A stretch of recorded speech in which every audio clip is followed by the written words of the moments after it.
Joan and I were in a taxi the other day in Washington, D.C., going to our hotel, and there was a Muslim driver, and he engaged me in conversation. He asked me about the president, what I thought of him, and we started talking about it, and so I said to him, doesn't it bother you that this man makes war on Muslim countries? He said, no, basically, he said, that's over there, we're over here. And that is what we see today. Well, this is no accident. See, the people that manipulate world events that you've heard so much about today and yesterday, they learned from their mistakes, and they said, this is never going to happen to us again. I suppose if we had, if they had their way, we'd still be there. But shortly after Vietnam, they started piece by piece to take control of the media and to consolidate it until today. You have 4 or 5 corporations that control virtually everything we see, hear, and read.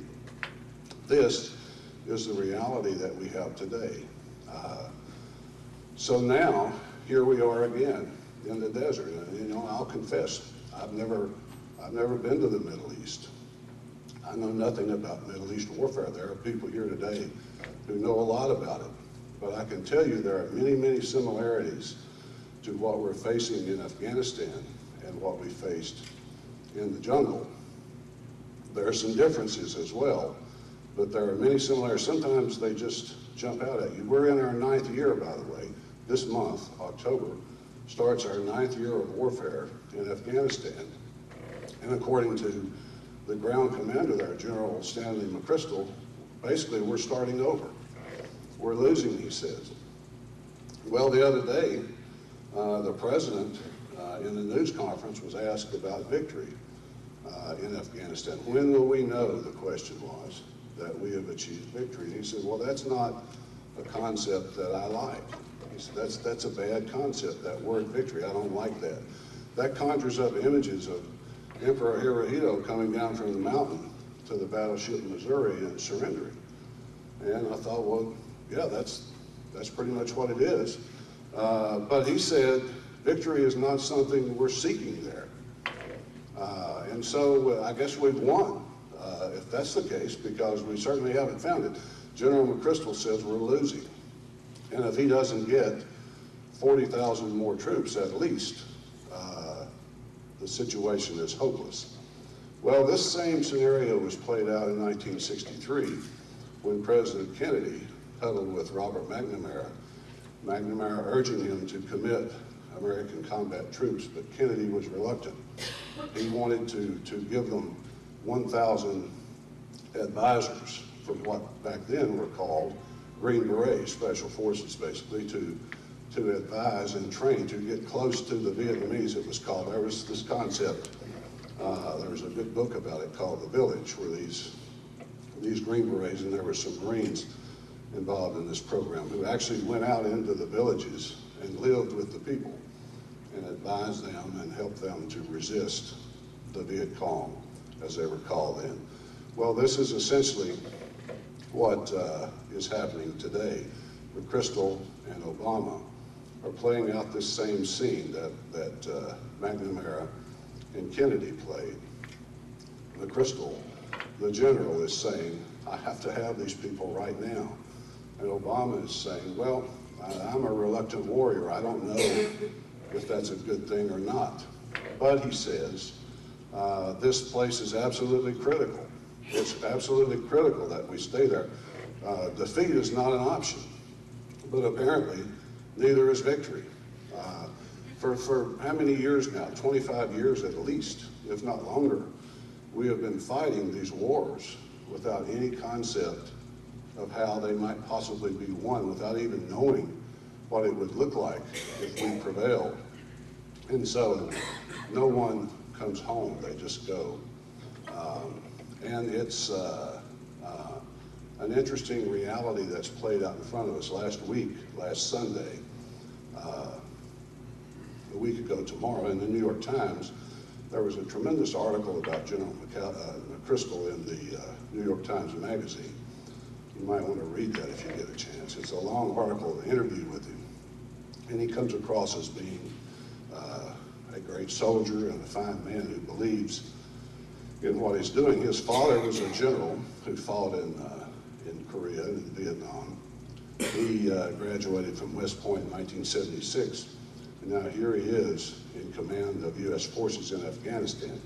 And so he is urging a new tactic, and this tactic is essentially withdraw from the forward bases, close them down, and concentrate forces in populated areas so that the enemy, he says, has to come to us. When they come to us, we will kill them, and we will continue to kill their leadership in Pakistan, which is where our forces should really be concentrated. This is what he wants to do, his tactic. And so the president, the commander-in-chief, is considering this and pondering on it about what he will do. In the meantime, our children fill the cemeteries, as do the people of Afghanistan. How many millions of people have been killed? People just like us, people who have families and who are created in the image of God, who have children like us. There's a picture in this article of this Afghani woman. She's holding up a picture of her family, all dead. And what compensation would you guess is offered to these people when they are inadvertently killed in a bombing raid? 10 $100 bills for each person. That's what we've been giving them, but it's negotiable.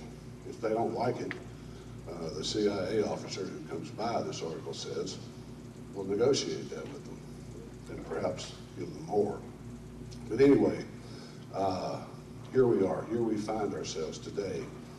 And who tells us what's real and what isn't in this world today? Who decides, as we look at these two nations and we see the mistakes that were made in Vietnam, and we see the same things possibly happening again, as we start over with a new tactic 9 years into this war that seems to have no end in sight. By the way, these wars continue forever. I mean, we're still in Germany, we're still in Japan, we're still in Korea. In one sense, we're still in Vietnam, although militarily we're out. Our countries, I mean, our corporations are drilling for oil right off their coast. We have most favored nation trade status with them, so it's a pretty cozy relationship now. These communists, we don't find them so offensive now, I guess. I guess maybe they are all in California. But anyway, we're still in Iraq, although that war has cooled down. About 123,000 men, I believe, men and women, are still in Iraq. That's the figure that came from this New York Times article, because 13,000 people were just transferred a couple of weeks ago from Iraq to Afghanistan.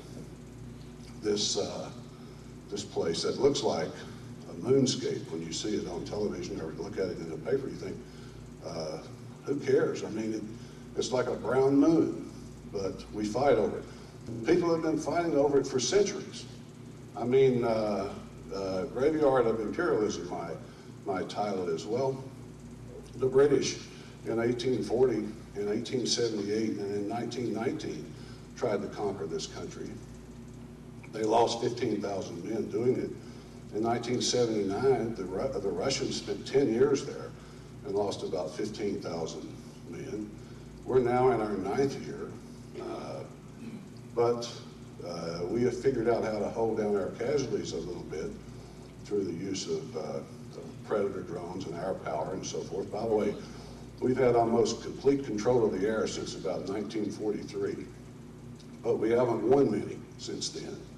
So it's not definitive. In fact, these Russians tell us that the overuse of air power, and other forms of technology is actually a disadvantage. They say those are mistakes they made, they say, and now we're making those and adding some to them.